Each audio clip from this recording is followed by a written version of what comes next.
پیارے بچوں، آج ہم کہانی پڑھنے جا رہے ہیں جس کا نام ہے مسکراتا چہرہ۔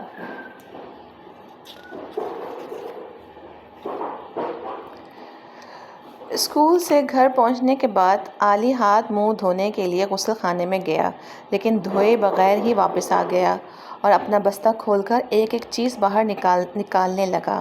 اس کی امی یہ سب دیکھ رہی تھیں۔ انہوں نے پوچھا، علی بیٹا، کیا بات ہے؟ آپ کچھ پریشان دکھائی دے رہے ہیں۔ امی، میری گھڑی نہیں مل رہی، علی نے اپنے بستے سے رنگوں والا ڈبہ نکالتے ہوئے جواب دیا۔ بیٹا، اپنی دراز میں دیکھ لیجئے، شاید وہاں ہو، امی نے مشورہ دیا۔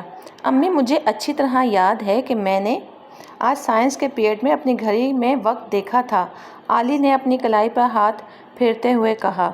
بیٹا، مل جائے گی، آئیے پہلے کھانا کھا لیجئے، امی نے کہا۔ علی کھانا کھاتا چلا گیا تو